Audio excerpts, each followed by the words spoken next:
Hello, I am Peter Okwacha. Welcome to Focus on Africa, our top stories. As the World Health Organization says the number of coronavirus cases around the world is set to hit 1 million within the next few days, we look at the state of testing on the continent. Learning from the past how health workers in the DRC are using grim experience to tackle the coronavirus. With many international airlines currently grounded, we'll be looking at why Ethiopian Airlines continues to fly. Lockdowns and restrictions have hampered the entire global economy. So what hope is there for the so-called gig economy? Wondering what other options. Now it's forcing us to think beyond physical meetings.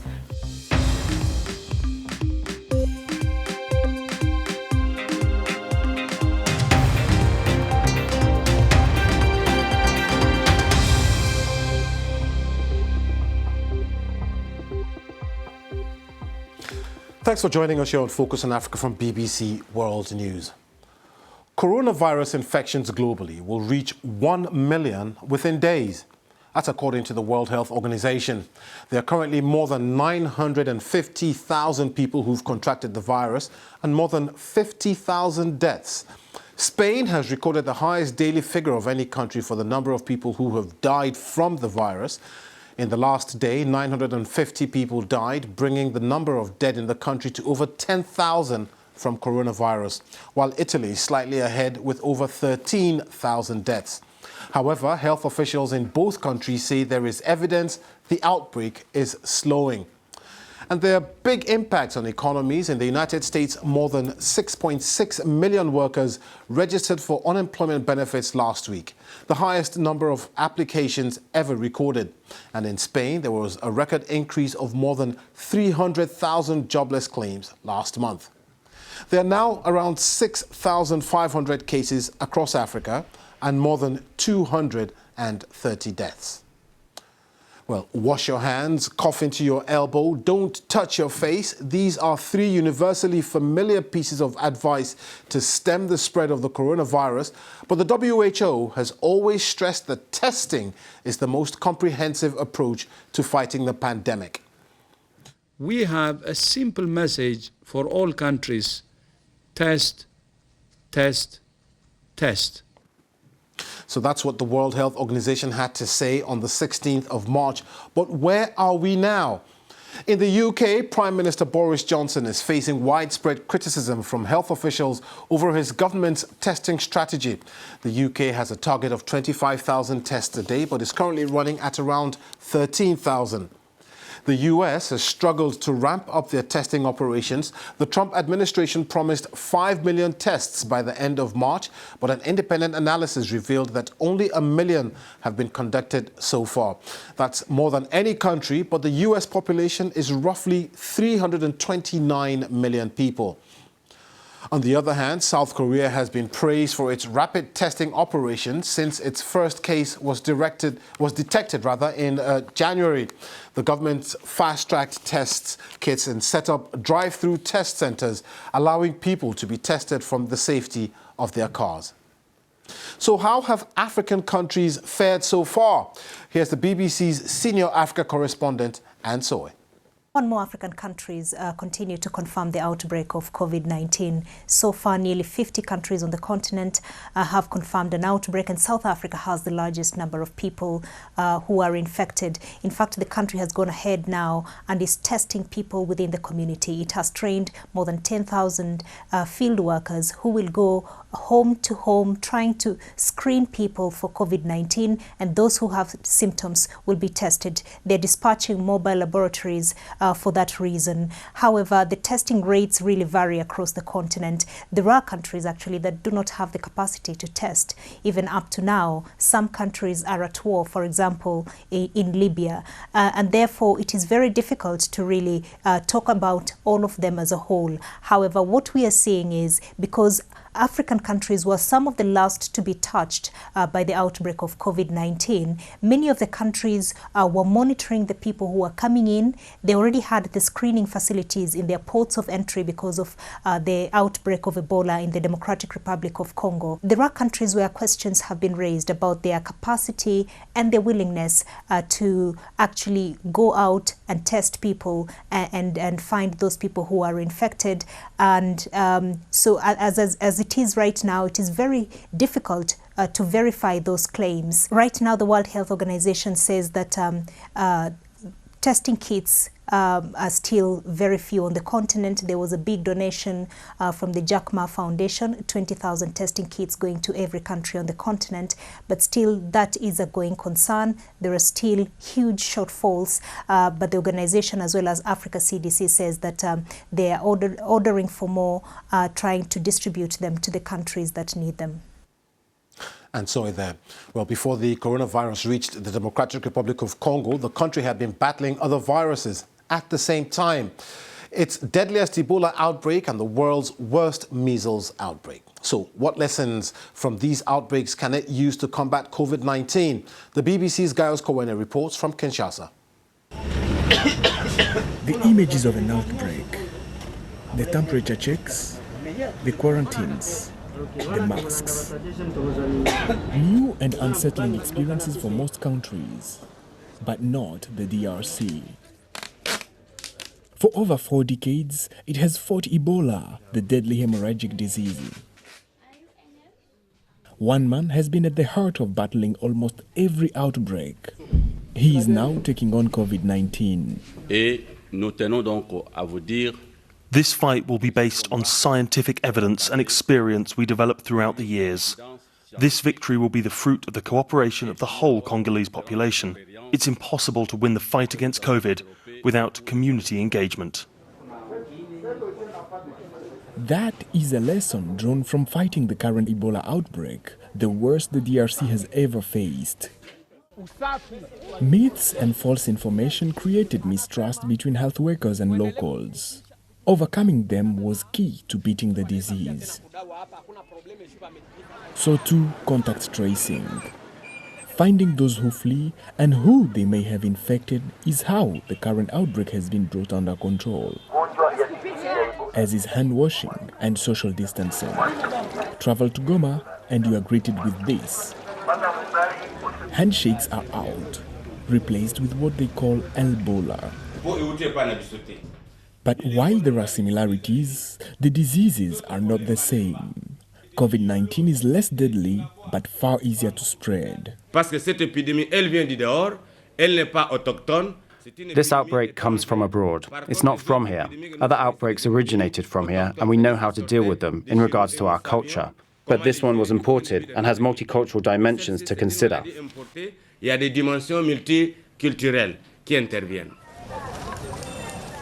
COVID-19 has already spread to 4 provinces in the Democratic Republic of Congo. The country enters this crisis with a weak and under-equipped healthcare system. But it does have an advantage, one born of years of suffering. Gaius Kowene, BBC News, Kinshasa. Across the continent, countries have introduced varying degrees of lockdowns, asking their citizens to stay at home to prevent the spread of the virus.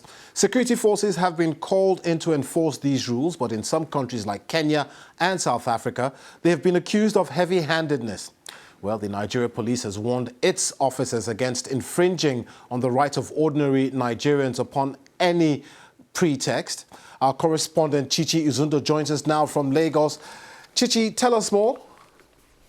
Well, the Inspector General has actually cautioned Nigerian police and asked the command commissioners to monitor the conduct of their officers that have been asked to enforce the lockdown. It's after widespread reports about citizens being beaten in the streets if they're seen in the streets during the lockdown.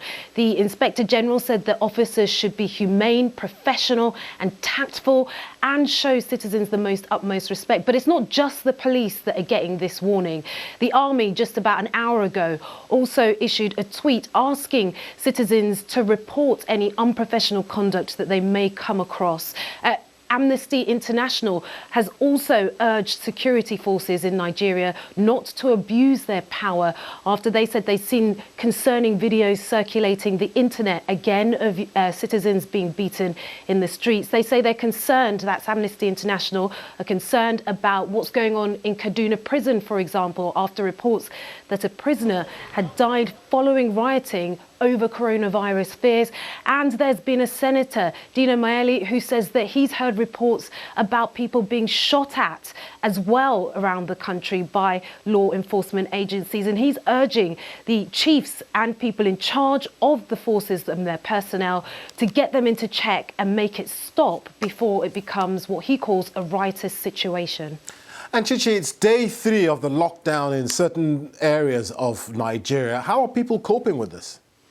Well, we keep hearing one phrase time and time again, and the phrase is, it's biting people. That means that people are feeling the force of not being able to go out, not being able to go and earn a daily wage, and therefore not being really able to feed their families. Now, the Nigerian government has been in contact with people that they consider vulnerable in order to give them bags of rice and other provisions to help them along through the lockdown, which ends at some point next week after 14 days.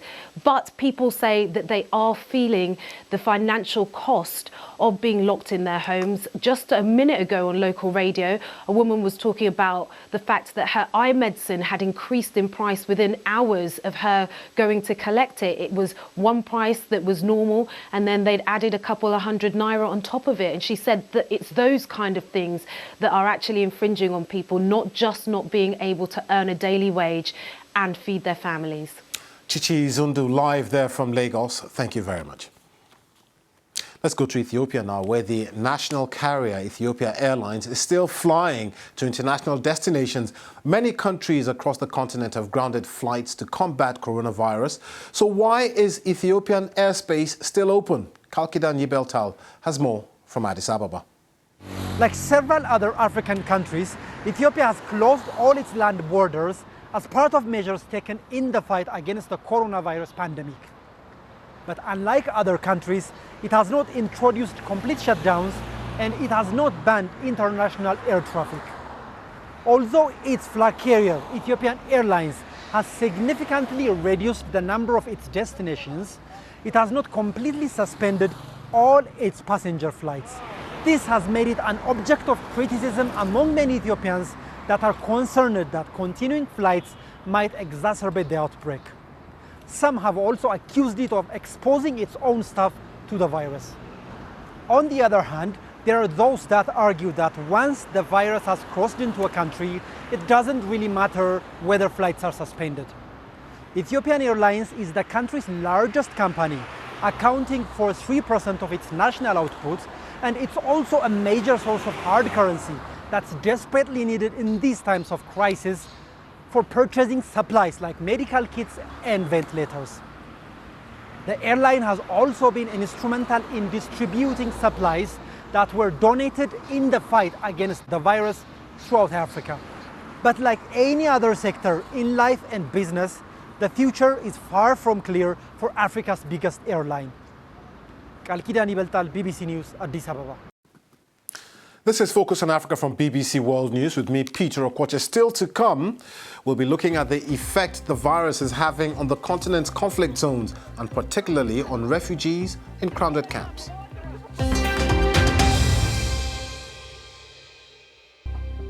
I'm Peter Okwoche. Welcome back. Now to the situation amongst refugees. And Syrian refugee camps across the Middle East are bracing themselves for the coronavirus pandemic. Millions of people have been displaced by the 9-year conflict in Syria, many of whom are in camps in the northern Idlib province, Jordan and Lebanon. Karin Tobe has been speaking to some of the refugees. A new threat haunts millions weary of running from Syria's brutal conflict. يعني هسه فوق هالأسى اللي جانا وهالضرب وهالنزوح هسه الله بعث لنا هالبلاء هذا. إذا صار في حالة واحدة بمخيم الزعتري مصابة بفيروس كورونا فعدد كبير رح يصاب بهذا المرض. أنا عديت أنا وما عندي مثلا خبر بهالشيء هذا، عديت المخيم كله. Overcrowded camps now look almost deserted. For the moment, those in Lebanon, Jordan, and Syria have escaped the pandemic. But for how long?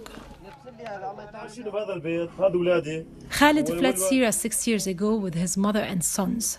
They are following instructions from the Lebanese authorities. They don't leave their camp unless necessary. He sent us this video from Arsal on the border between Lebanon and Syria. We reached out to him via Skype to avoid any risk of contamination. في مي متوفرة المي مطلوب منا انه الاولاد نغسل ايديهم عم يجوا الاولاد يطلعوا نقول الولد غسل ايديك وعم نرجع لما اشوف الولد انه عم يكف بحط على ايديه صابون فعم نلوم الولد كمان ما عم نستنى نخلي الولد يكفي فالعالم ما نشوف على التليفونات وعلى التلفزيون انه لازم يحط معقم وديتول نحن هذا كله مفتقرين وما عندنا ولا نهائيا بكل المخيمات يعني. UN agencies are trying to help by handing out larger water rations and setting up isolation tents.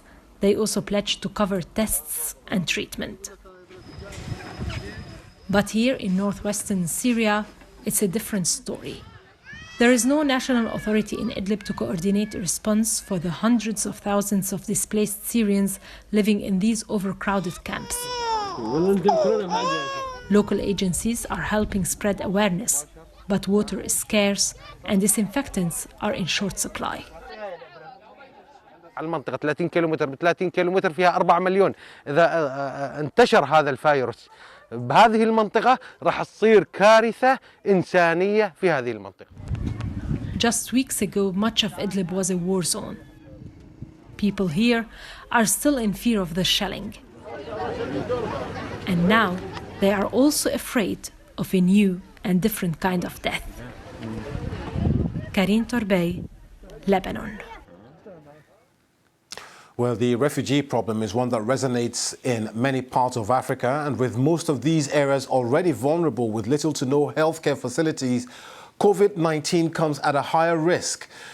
Mohamed Sow is the head of the International Committee for the Red Cross in Southern Africa, and he joins me now from Pretoria in South Africa. Mamadou, when you add COVID to the mix in places like the Sahel region, so Mali, Burkina Faso, Chad, and you've got Boko Haram operating in Niger, and then you've got the violence in northern Mozambique. How difficult is it to operate, for you to operate in these areas? Very difficult indeed, very difficult. We're talking about regions that have been going through armed violence and armed conflict for a long period of time. What we have seen in recent weeks since the outbreak have started is quite worrying in the sense that the fighting have not subdued. To the contrary, we are seeing more attacks in many places. And this is a big concern, especially when you consider, Peter, places such as northern Mali that you mentioned that have 90% of the health facilities completely destroyed. This is worried when you think of places such as Burkina Faso, that have really seen an explosion of violence in the last year alone, with massive displacement of people fleeing violence. And this is worrying when you really consider that to live in any of these countries that you've mentioned, from CAR, DRC, etc., to be a parent in these places means to live with a permanent fear that your life might be taken and that your family, you may not be able to provide them with the basic needs in terms of water, healthcare, education, etc. So we really got work to do. Well, refugee camps and internally displaced camps are notoriously crowded, sometimes with up to 6 or 10 people living together in one tent. So how easy then is it for them to adhere to the advice of social distancing or self-isolation, or even washing their hands when they don't have clean water? Absolutely. This is a very, very, very important question, very pertinent in our line of work and in Africa as well. Yesterday, Peter, I was in Johannesburg. I went to visit a couple of townships. So how do you keep that safe distance when you live in a place where about 90,000 households are living in just 1 square meters? How do we self-isolate when you have an entire household that sleeps in one bedroom? How do you wash hands when you are in communities that don't have access to safe water? We talk a lot about staying at home, and this is great. We have to stay at home. But think of those mothers who are single-headed household, whose husband was killed by armed groups in this conflict. So staying at home for that mother means that there's no lunch at home. So what we do, the international movement of Red Cross and Red Crescent across the world, we're the largest humanitarian network. We trying to identify people who are the most needy in most of these communities where we work, and we try to provide support that is tailored to their needs in where they are, and that's important. So we're expanding access to water, we're supporting healthcare centers, and we are making sure that prevention is key, and that prisons also, which is another topic, prisons are not going to be infected. But I cannot stress enough, Peter, the importance of information, the right information. Okay. And this is what our volunteers are doing in communities across Africa to equip people so that they can choose, they know how to protect themselves and their loved ones. Thank you very much. Mamadou Sow, who is the head of the International Committee for the Red Cross and Crescent Societies in Southern Africa. Thank you. Thank you, Peter. Now, the gig economy is known for its flexibility, but it also comes with its downsides, the lack of benefits, volatile opportunities, and ultimately, its unstable income. Add COVID-19 and freelancers across Africa fear financial ruin. So what is the reality this sector is facing, and how are people who make a living through the so-called gig economy handling the lockdowns? The BBC's Masharia Minor reports from Nairobi. This place would be buzzing right now, alive with waiters, with cleaners. A live band would be setting up, but the reality is no work and no pay. That is the impact of the coronavirus shutdown all across the continent. For Auka Gecheo, a production house owner, it is no lights, no cameras, and literally no action in his studios. A lot of those of us in the freelance space, it's per gig. We've had also some one-off events that we had already been engaged, signed the contract, down payments given, and some of the clients have even demanded for the down payment back. So we have, 30 people seated at home at the moment doing nothing. So it's really a big impact. The International Labour Organization says over 80% of Africa's workers are in the informal sector.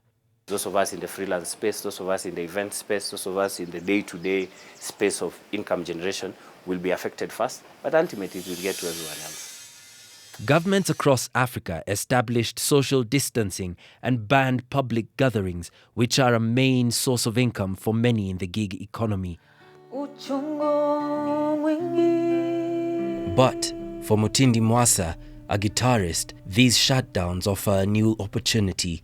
Now, we're wondering what other options. Now it's forcing us to think beyond physical meetings and investing more in online content. We